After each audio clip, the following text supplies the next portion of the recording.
Эр бор харцах чинь ихэр штэ. Ихрийн нэрийг хур харцах гэдэг байсан.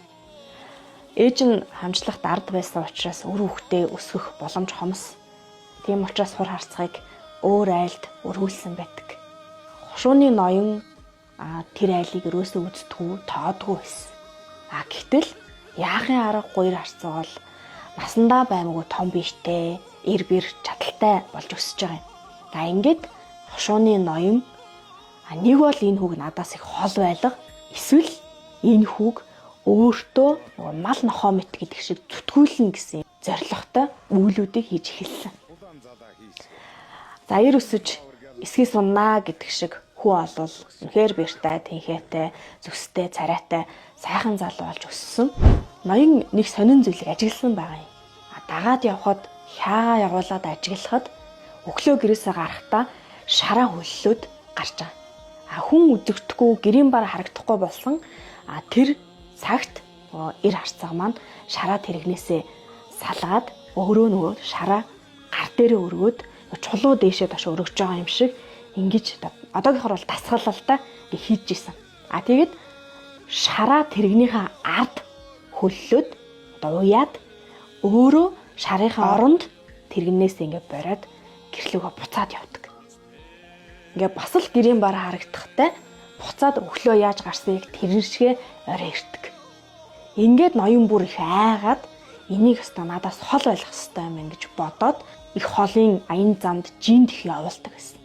Гисэн хэдий ч ноёны нэрний өмнөөс аймаг хошуудын наадам даншигт оролцож бүхий л төрөөнүүдийг нь авч тухайн цаг үеийнхэн мундаг сайхан бүх ганц сайхан бүхэн гэж яригдах болсон байдаг.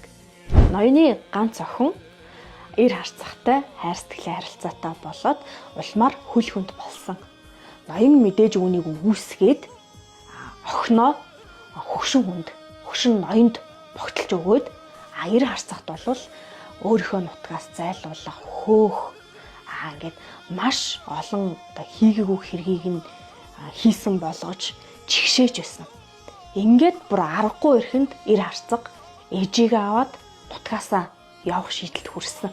Ингээд хурын хадан дээр очоод арслангийн зулцах нь агууландаа хүчтэй билүүдээ, амраг хоёр сэтгэл нь аль алиндаа халамжтай билүүдээ гэд дуугаадуулаад нутгаа орхин одохдоо өөрхөн зодгоор газрыг нь ширв татаад энэ нутагт бүхэн надаар ингээд дуусах гэж хэлээд явсан байдаг.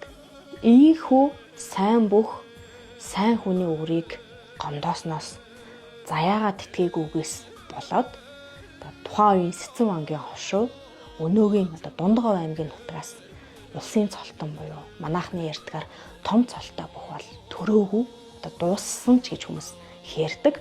2003 онд наран цэцэрлэг тагсны санаачлагаар хурын овоогоо сайхан тэтгэж уул усаа аргадаж хур харцагын дэвжээг байгуулснаар улсын харцаг цолтой бүх нэг улсын начин цолтой бүх хоёр төрсөн байдаг. Ингээд бид нар өв соёлоо гэдэг юм уу тэр сайхан ёс заншлуудыг хадгалж хайрлаж явах хэрэгтэй гэдэг нь домог ярианаас төдийгүй бодит амьдрал дээрс ч гэсэн харагдаж байгаа юм л та.